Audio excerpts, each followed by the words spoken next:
आत्मा की खोज, अनंत शक्ति, आनंद और शांति, ईश्वरीय भक्ति के लिए जुड़े रहें हमारे चैनल से। आपका अपना चैनल गुरु अशोक तिवारी, लाइक और सब्सक्राइब करना ना भूलें। धन्यवाद। जय माता की, जय परशुराम। श्री गणेशाय नमः।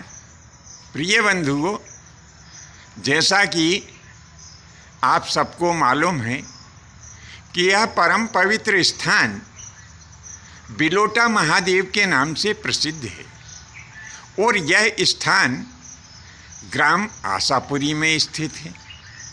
अब आप विचार कर रहे होंगे कि आखिर ये आशापुरी है कहाँ पे, तो हम आपको बता दें, ये भोपाल से लगभग 30 या 35 किलोमीटर की दूरी पर अब्दुल्लागंज भोपाल मार्ग पर जिला रायसेन, तहसील गौहरगंज में स्थित है।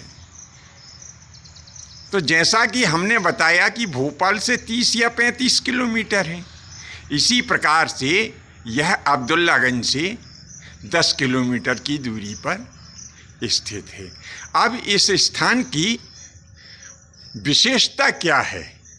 तो इस स्थान की विशेषता, यहाँ के जो महादेव हैं, ये महादेव बड़े ही अद्भुत हैं। इनमें एक ही लिंग में 1008 लिंग हैं। यदि कोई भगवान आशुतोष औघड़दानी शिव जी की यहाँ पर एक बार आकर के पूजन करता है तो उसे 1008 बार पूजन करने का, यानी एक बार आप अभिषेक करेंगे तो 1008 बार अभिषेक करने का पुण्य फल आपको प्राप्त होगा। सावन का महीना चल रहा है, तो इसी परम पवित्र पुण्य अवसर पर हमने इसी पावन क्षेत्र में 2 वृक्षों का रोपण किया है। एक वृक्ष है, एक वृक्ष यहाँ पर जो हमने लगाया है यह शमी का वृक्ष है। अभी ये बाल अवस्था में है। भगवान आशुतोष से हमारी प्रार्थना है कि एक दिन ऐसा अवश्य ही आए कि यह शमी वृक्ष एक विशाल वृक्ष का रूप धारण करे।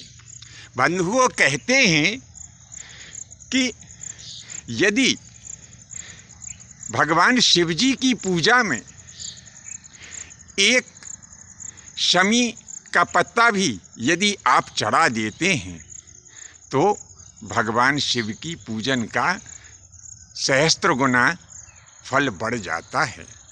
अब वैसे ही यहाँ जो शिवलिंग हैं, इनमें 1008 लिंग तो हैं ही, लेकिन साथ में यदि आप यहाँ आकर के एक शमी पत्र भगवान शिव जी को सप्रेम अर्पित करते हैं तो फिर तो आपकी पूजन बड़ी ही अनंत गुना फलदायिनी हो जाती है।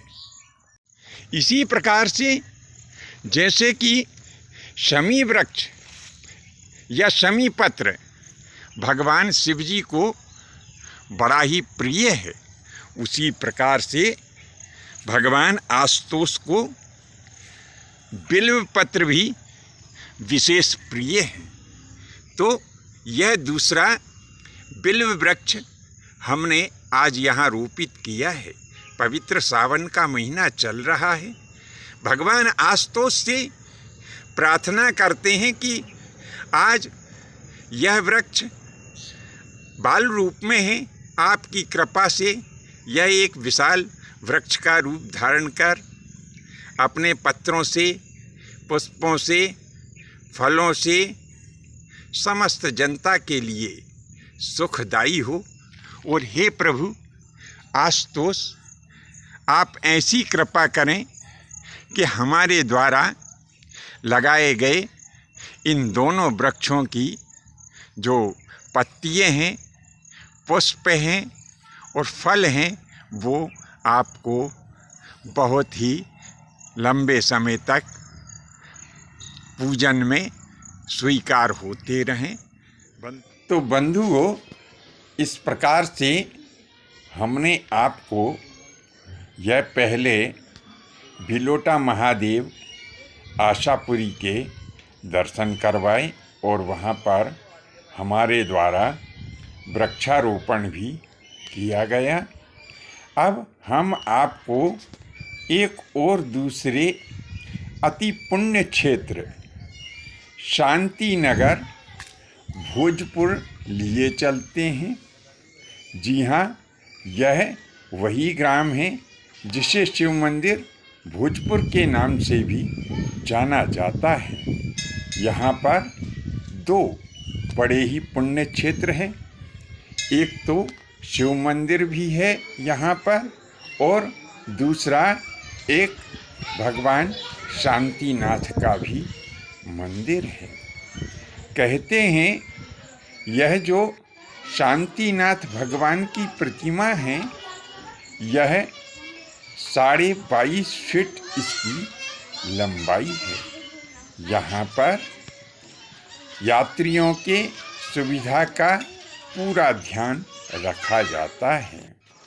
यदि बाहर से कोई यात्री अपने परिवार सहित यहाँ दर्शन करने के लिए आते हैं और साथ में बच्चे भी होते हैं, तो बच्चों को खेलने के लिए एक विशाल परिसर है और जो अन्य दूसरे बड़े यात्री हैं, यदि वे बैठकर के कहीं विचार विमर्श करना चाहते हैं अथवा कोई गोष्ठी करना चाहते हैं, सभा करना चाहते हैं, तो उसके लिए यहाँ पर बड़े बड़े हॉल और कमरे भी मौजूद हैं।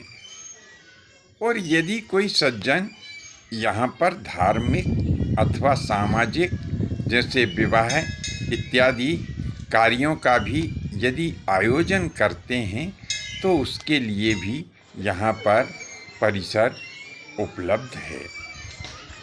भक्तांबर स्तोत्र के रचयिता मुनि मानतुंग आचार्य जी महाराज ने यहाँ अनेक वर्षों तक कठोर तपस्या की है। कहते हैं कि किसी राजा ने उनको एक बार कैद कर लिया था, तो उस कारागृह में रहते हुए मुनि मानतुंग आचार्य जी महाराज ने एक ऐसे प्रबल भक्तांबर स्तोत्र की रचना की थी, जिसका पाठ यदि कोई भक्त आज भी करता है तो निश्चय ही उसके सारे बिगड़े हुए काम बन जाते हैं। ऐसा जैन विद्वानों ने मुझे बताया कि जब उस राजा ने मुनि महाराज को कैद कर लिया था और मुनि महाराज ने जब वो भक्तांबर स्तोत्र की रचना की थी और उसका पाठ किया कारागृह में ही, तो उस कारागृह के जितने भी ताले थे वे सब स्वतः ही खुल गए थे। अब राजा को ये पता चला कि मुनि महाराज तो बहुत ही पहुँचे हुए सिद्ध पुरुष और भगवान के भक्त हैं, उन्होंने तो अपने तप के प्रभाव से कैद खाने के सभी ताले जो है स्वतः ही खोल दिए।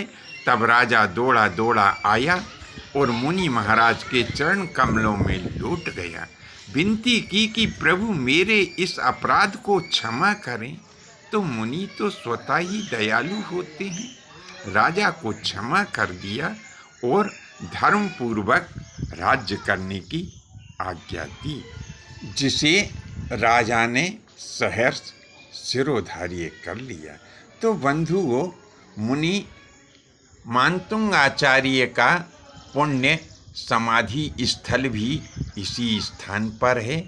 तो हम आपको मुनि महाराज के जो चरण चिन्ह हैं उनके दर्शन के पहले भगवान श्री शांतिनाथ जी महाराज के दर्शन आपको करवा रहे हैं।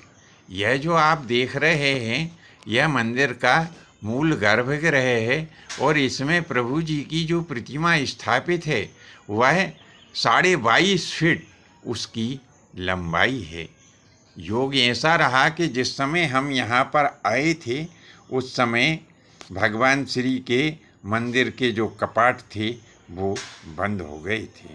फिर कभी ऐसा योग मिलेगा कि जब मंदिर खुला होगा तो उस समय हम भगवान जी का जो श्री विग्रह है उसका दर्शन भी आप लोगों को अवश्य ही कराएंगे। अब चलते हैं जहाँ पर कि मुनि मानतुंग आचार्य जी महाराज के पुण्य चरण कमल स्थित हैं। तो आइए दर्शन करते हैं मुनि महाराज के जो चरण कमल हैं। कहते हैं कि सिद्ध और मुनियों के चरण कमल के ही यदि हमें दर्शन हो जाते हैं तो उससे हमारा जीवन सफल हो जाता है। आज मुनि मानतुंग आचार्य जी महाराज एवं प्रभु शांतिनाथ जी की कृपा से इस पुण्य पवित्र क्षेत्र में 2 आम के वृक्षों का रोपण किया। मैं अपने आप को गौरवान्वित अनुभव कर रहा हूँ कि इस कार्य के लिए भगवान ने मुझे चुना है। आज यह वृक्ष जो आम का वृक्ष है हमने भोजपुर में जो अतिशय क्षेत्र शांति नगर भोजपुर है यहाँ पर मुनि मानतुंग आचार्य जी महाराज का पुण्य समाधि स्थल भी है। इस स्थान पे ये वृक्षारोपण हमने किया। जैसा कि हम पहले भी कहते रहे हैं कि सब दानों से बड़ा दान वृक्ष का दान होता है। हम एक वृक्ष लगाते हैं तो इससे जो ऑक्सीजन उत्पन्न होती है हम कल्पना भी नहीं कर सकते कि कितनी ऑक्सीजन हमारे द्वारा लगाए गए वृक्ष से उत्पन्न हुई है। ये विश्व कल्याण की कामना से यहाँ पर ये आम का वृक्ष लगाया गया है और हमें आशा ही नहीं पूर्ण विश्वास भी है कि श्री मुनि मानतुंग आचार्य जी महाराज एवं प्रभु शांतिनाथ जी की कृपा से यह वृक्ष भविष्य में एक बड़ा ही रूप धारण करके और हमारी सबकी आपकी मनोकामनाएं पूर्ण करेगा। आज बड़े ही सौभाग्य का विषय है कि हमारे क्षेत्र के धर्म की ध्वजा धारण करने वाले परम मनीषी और जनसेवक श्री विमल कुमार जी जैन अध्यक्ष अतिशय क्षेत्र दिगंबर जैन मंदिर शांति नगर भोजपुर यहाँ पर उपस्थित हुए और वृक्षारोपण कार्य में अपना अमूल्य समय दिया।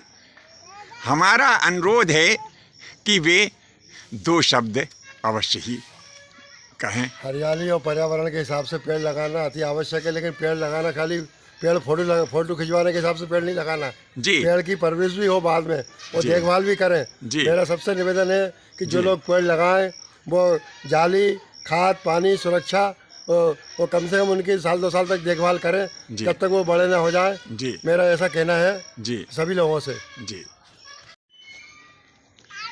इस स्थान के और मंदिर के महामंत्री श्रीमान छोटू भैया यहाँ पर विराजमान है। मेरा अनुरोध है कि वृक्षारोपण के संबंध में 2 शब्द कहने का कष्ट करें।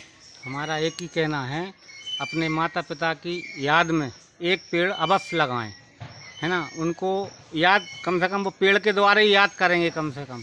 तो इसलिए सभी लोगों से अनुरोध है कि कम से कम साल में एक पेड़ लगवाएं, उसकी सुरक्षा करें, उसकी व्यवस्था करें, उसको पानी गर्मियों में कम से कम 2 बार 4 बार आके देखें कि हाँ पेड़ सही चल रहा है कि नहीं।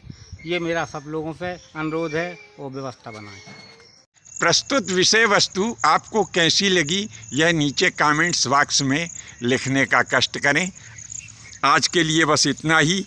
शेष अगले भाग में किसी नए विषय के साथ में उपस्थित होंगे। आज्ञा दीजिए। धन्यवाद। जय माता की, जय परशुराम जी की।